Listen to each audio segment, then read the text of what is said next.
Assalamualaikum warahmatullahi wabarakatuh. Bismillahirrahmanirrahim. Alhamdulillahi rabbil alamin. Allahumma salli ala sayyidina Muhammadin wa ala alihi wa ashabihi wa man tabi'ahum bi ihsan ila yaumiddin. Asyhadu an la ilaha illallah wa asyhadu anna Muhammadan abduhu wa rasuluhu sallallahu alaihi wasallam. Qala subhanaka la ilma lana illa ma 'allamtana innaka antal alimul hakim. Wa qala rabbi shrah li sadri wa yassir li amri wahlul 'uqdatam min lisani yafqahu qawli. Bapak Ibu yang dirahmati Allah, kita lanjutkan kajian tentang fikih puasa. Kita baca beberapa hadis Rasul dan kita ambil beberapa pelajaran dari hadis Rasul sallallahu alaihi wasallam. Hadis yang pertama, wa an Sahl bin Sa'd radhiyallahu anhuma anna Rasulullah sallallahu alaihi wasallam qala la yazalu an-nasu bi khairin ma ajjala al-fitra. Wa at-Tirmidzi min hadits Abi Hurairah radhiyallahu anhu عن النبي صلى الله عليه وسلم قال قال الله عز وجل أحب عبادي إلي ajaluhum fitra. Kata Nabi sallallahu alaihi wasallam, manusia berada pada kebaikan karena mereka sesuai dengan sunnah. Apabila mereka menyegerakan berbuka puasa. Dalam sebagian hadis riwayat Imam At-Tirmizi, hamba yang paling dicintai Allah bila sudah masuk waktu berbuka puasa, dia segera berbuka puasa. Maka poin hadis ini adalah sunnah hukumnya ketika sudah masuk waktu berbuka puasa, segera berbuka puasa. Pelajaran dari hadis ini, satu, pastikanlah waktu betul-betul telah masuk. Apakah kita dengan mengamati matahari tenggelam atau dengan tanda-tanda yang lain? Karena kita orang awam tidak menguasai ilmu falak, biasanya kita mengikut penentuan dari ahlinya. Sehingga kita lihat jam sholat, yang jam sholat itu sudah melalui hasil pengamatan para ahlinya. Bila sudah masuk waktunya, sudah pasti segeralah berbuka. Poin kedua, ketika kita menentukan waktu sholat, caranya beragam. Ada orang dengan, kalau kita bukan baru, ada kita dibunyikan sirine, ada azan, ada dibunyikan beduk atau dibunyikan pentongan. Semua alat itu silahkan sebagai penanda waktu bahwa maghrib sudah masuk. Tidak ada masalah. Jadi alatnya tidak mesti orang hanya sirine atau pentungan, silakan apa saja. Poin pentingnya adalah sudah pasti waktu berbuka masuk, baru berbuka. Jangan sampai belum pasti waktu berbuka masuk, kita sudah berbuka puasa. Jangan-jangan kita di waktu yang belum bisa berbuka puasa. Meskipun hanya di ujung puasa, puasa hari itu bisa batal. Karena ketentuan syariat, tidak boleh makan dan minum dan semua membatalkan puasa sejak terbit fajar sampai tenggelam matahari. Maknanya sampai tenggelam matahari mesti tidak makan dan minum, tak melakukan semua membatalkan puasa. Kalau sempat ada yang dilakukan, puasa hari itu batal. Maka hati-hati betul Bapak Ibu. Sehingga betul bahwa sunnah menyegerakan berbuka. Tapi maksud menyegerakan itu bila waktu sudah masuk. Bukan dengan mengira-ngira. Bukan dengan berbagai pertimbangan-pertimbangan tidak rasional. Atau pertimbangan-pertimbangan yang tak bisa dipertanggungjawabkan. Jadi Bapak Ibu yang rahmati Allah Subhanahu wa taala, ambillah kepastian, kejelasan untuk menentukan waktu berbuka dengan standar yang dipakai oleh keumuman orang. Kemudian Bapak Ibu yang rahmati Allah Subhanahu wa taala, tambahan daripada hadis ini ada hadis Nabi yang lain, wa an Salman bin Amir Ad-Dabbi radhiyallahu anhu an Nabi sallallahu alaihi wasallam qala idza aftara ahadukum falyuftir 'ala at-tamr.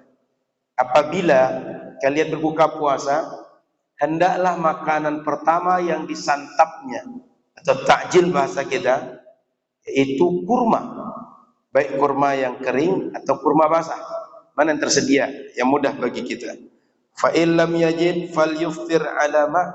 Kalau tak ada kurma, hendaklah dia berbuka puasa pertama sekali disantap adalah air putih. Fa innahu tahur, karena air putih itu adalah benda atau zat yang masuk ke badan kita yang paling cocok dengan pencernaan kita.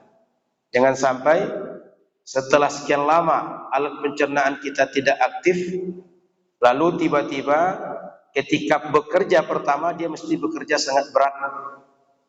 Apa yang terjadi? Jangan-jangan alat kita rusak. Kalau dia rusak, syukur-syukur bisa diperbaiki.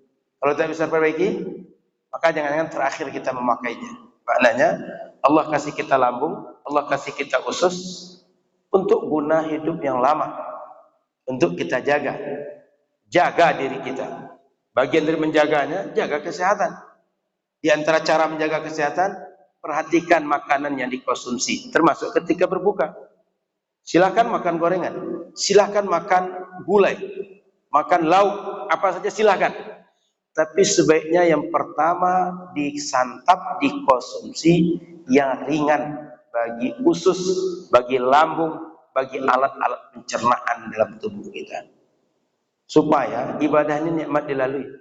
Beribadah dalam keadaan sehat jauh lebih baik daripada ibadah dalam keadaan sakit.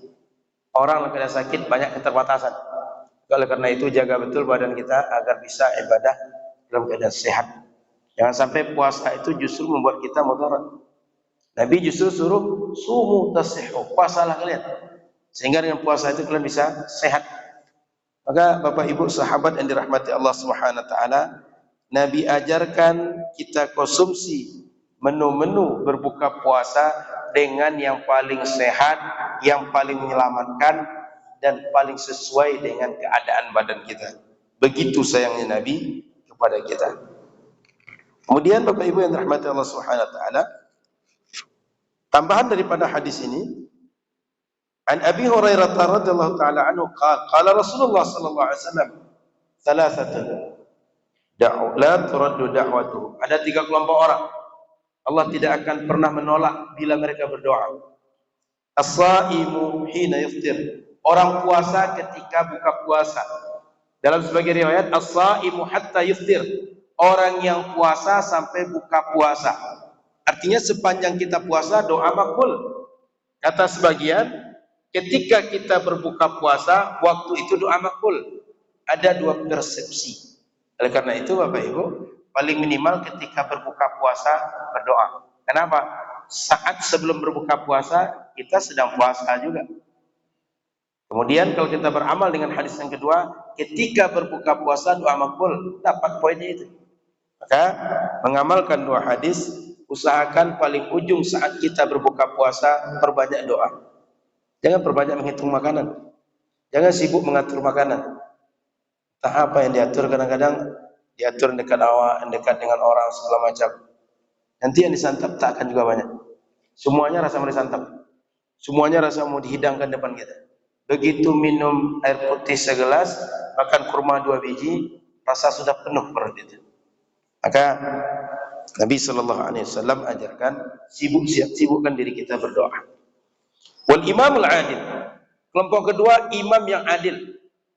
Pemimpin yang apabila memimpin dia menunaikan setiap yang berhak sesuai dengan haknya. Wa da'watul mazlumi yarfa'uha Allah qabla fawqal ghamam. Doa orang-orang yang mazlum, orang-orang dizalimi. Orang-orang zalimi itu tak ada batas antara dia dengan Allah. Maknanya kalau berdoa, doanya makbul. Maka 3 kelompok orang ini bila berdoa, doanya makbul. Satu di antara keadaan yang ada pada diri kita saat ini, orang yang sedang puasa atau orang puasa ketika berbuka puasa. Lalu timbul pertanyaan, Ketika kita doa saat berbuka puasa, doa apa yang kita baca? Silakan Bapak Ibu berdoa dengan doa apapun yang dapat. Dengan doa kebaikan dunia akhirat yang Bapak Ibu ingin panjatkan. Lalu kalau contoh dari Rasul apa? Ada beberapa redaksi. Di antara redaksi yang berasal dari Rasul sallallahu alaihi wasallam, Nabi sallallahu alaihi wasallam annahu kana idza afṭara qala Allahumma laka sumtu wa ala rizqika afṭartu. Ya Allah, hanya karena mengharap pahala dari Engkau, karena beribadah kepada Engkau, aku puasa. Dan dengan rezeki dari Engkau, aku berbuka puasa. Jadi doa yang berasal dari Rasul, Allahumma lakasum. Doa yang Bapak Ibu hafal sejak kecil dahulu. Doa yang dihafal oleh mayoritas umat Islam. Kenapa doa itu dihafal mayoritas umat Islam? Karena ulama 4 mazhab merekomendasikan redaksi doa itu. Saya ulang. Satu, dasarnya hadis. Yang kedua, ulama 4 mazhab merekomendasikan doa Allahumma lakasumtu wa ala rizkika aftartu. Itu sebabnya Bapak Ibu sahabat semua hafal doa itu sejak kecil dahulu. Makanya tidak hafal doa dhahabaz zama'u wabtalatil uruq. Karena doa yang kedua tadi hadisnya dhaif. Hadis dhaif boleh juga beramal, tapi ada tatarannya. Bila ada hadis dhaif, ada hadis hasan, amalkan hadis hasan. Hadis hasan itu maknanya apa? Tingkat kesahihannya, kevalidannya dekat dengan valid 100%. Kira-kira begitu arti mudah. Lalu ada lagi sahabat Nabi Abdullah bin Amr. Ketika berbuka puasa apa doanya? Allahumma inni as'aluka bi rahmatika allati wasi'at kulla syai'in an taghfira li dhunubi. Ya Allah, aku berharap dengan rahmatmu yang luasnya meliputi segala sesuatu, ampunilah dosa-dosaku. Sahabat Nabi berdoa bukan dengan Allahumma lakasumtu, bukan dengan dhahabaz zama'u wabtalatil uruq, tapi doanya antaghfira li dhunubi, ampuni dosa-dosaku. Maka Bapak Ibu silakan berdoa apa saja Bapak Ibu doakan. Doakan agar diri istiqamah, agar kita mudah dalam taat, agar kita diberikan kemudahan mendapatkan harta halal, keberkahan usaha, anak saleh salihah. Silakan minta apa yang Bapak Ibu ingin minta. Dan Bapak Ibu perlu tahu, tidak ada satupun redaksi doa yang wajib saat itu. Maka tidak mesti dengan satu redaksi saja. Silakan pilih redaksi mana saja. Membaca Allahumma lakasumtu, Allahumma barik lana, dhahabaz zama'u, Allahumma inni as'aluka bi rahmatika allati wasi'at kulla syai'in an taghfira li dhunubi. Silakan. Gabungkan semuanya silakan. Tambahkan lagi doa khatam Quran silakan. Tak ada larangan. Ustaz, tak dibuat oleh Nabi Ustaz. Siapa bilang? Nabi buat tadi. Saya bacakan hadis Nabi. Dan Bapak Ibu perlu tahu, apabila sebuah amalan tak dibuat oleh Nabi, dia tidak otomatis bermakna bid'ah, apalagi haram hukumnya. Kenapa? Bila sebuah amalan tidak ada keterangan Nabi membuatnya, itu cara mencari hukumnya, kaji, adakah dalilnya dari Al-Quran? Tak ketemu, cari, adakah dalilnya dari hadis? Tak jumpa, adakah ijma' masalah ini? Tak juga dapat, adakah qiyas dalam masalah ini? Tak juga dapat, cari dalil yang lain. Adakah sadad zari'ahnya?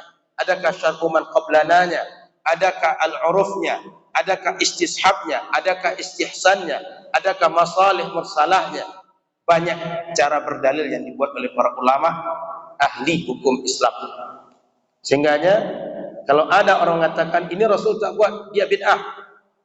Pernyataan itulah yang bid'ah. Karena tak ada definisi bid'ah yang seperti itu. Kalau ada yang mengklaim seperti itu, bertentangan dengan fakta Rasul dan sahabat Rasul menjalani kehidupan. Fakta yang mudah. Dulu Rasul sallallahu alaihi wasallam tak ada mimbar. Ini ada mimbar. Tak ada mimbar. Lalu kata sahabat, Rasul gimana kalau kami usulkan buat mimbar? Sehingga ketika engkau khutbah, lebih jelas oleh kami di belakang. Orang yang datang dari luar tak tahu engkau adalah Nabi, tahu bahawa engkau Nabi. Dibuatlah mimbar tadi. Poinnya, bukan setelah buat mimbar lalu ikrar Nabi. Tapi sebelum mimbar ada, mimbar itu tak ada. Tak dibuat oleh Rasul, diusulkan oleh sahabat. Kalaulah yang tak dibuat Rasul bid'ah, sahabat telah mengusulkan perbuatan bid'ah. Dan itu tidak masuk akal. Poin kedua, Quran yang kita baca hari ini dibukukan oleh sahabat Abu Bakar, tak dibuat oleh Rasul. Kalaulah yang tak dibuat Rasul bid'ah, pekerjaan menulis Quran itu adalah bid'ah. Siapa yang bilang bid'ah menulis Quran? Poin ketiga, salat tarawih 20 rakaat di malam Ramadan dibuat berjamaah setiap malam. Itu adalah perbuatan yang tak dibuat oleh Rasul. Rasul tidak pernah salat tarawih 11 rakaat berjamaah setiap malam sepanjang Ramadan. Kalau standarnya tak dibuat Rasul, orang yang salat tarawih 11 rakaat berjamaah tiap malam bid'ah. Kenapa? Rasul tak buat itu. Hadisnya jelas dalam Sahih Bukhari yang cerita Sayyidah Aisyah. Kata Sayyidah Aisyah, Rasul malam pertama Ramadan salat ke masjid, tiba-tiba sahabat ngikut. Malam kedua Rasul salat, sahabat ngikut. Malam ketiga atau keempat, sahabat makin ramai yang nunggu. Rasul tak lagi keluar. Pagi subuhnya Rasul datang, kata Rasul, aku tahu yang kalian buat semalam. Sengaja aku tak keluar, aku khawatir menjadi wajib salat malam itu untuk kalian. Rasul tak buat berjamaah setiap malam. Hadis Sahih Bukhari yang cerita istri Rasul. Jadi kalau dalilnya bahwa tak dibuat Rasul bid'ah, pernyataan itulah yang bid'ah. Maka yang bicara itu ahli bid'ah. Ahli sunnah enggak gitu bicaranya.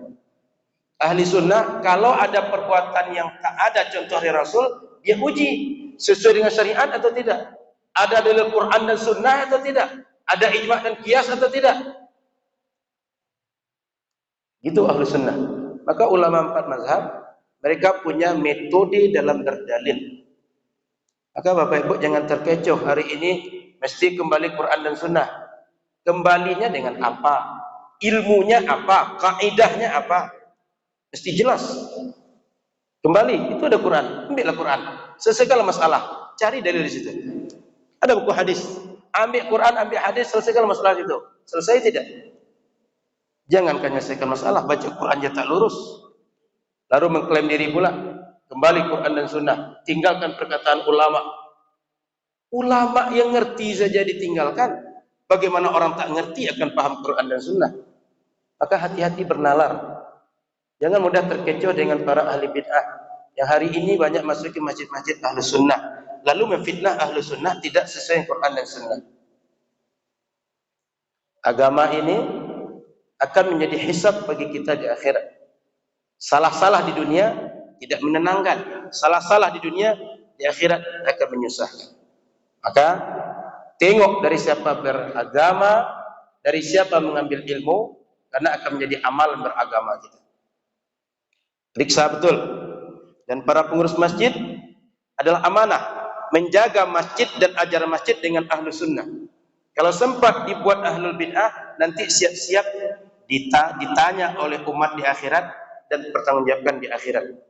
Begitu juga masjid umat Islam semuanya adalah wakaf. Wakaf itu untuk kepentingan beribadah sesuai dengan ma'ana alaihi washabi, sesuai dengan akidah Rasul, amal Rasul dan sahabat Rasul. Yang bertentangan dengan itu adalah bid'ah. Maka kita akan ditagih oleh para pewakaf, akan ditagih oleh umat Islam. Kenapa fungsi ibadah untuk ahli sunnah beralih kepada ahli bid'ah? Maka ingat-ingat betul, beragamalah dengan baik, dengan benar. Bergurulah dengan orang yang kita kenal. Kita ini kan kadang aneh. Ada pengajian, ustaz menyampaikan tak bisa diterima, tak dipercaya.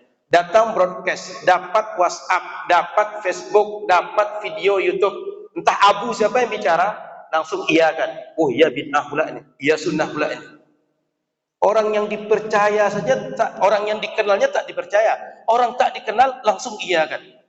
Itu nalarnya bermasalah orang seperti itu.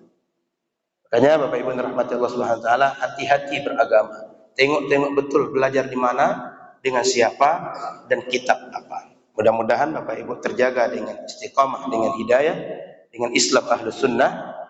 Melayu negeri Ahlus Sunnah sejak dahulu, bukan negeri ahli bid'ah. Mudah-mudahan manfaat. Mohon maaf salah dan kurang.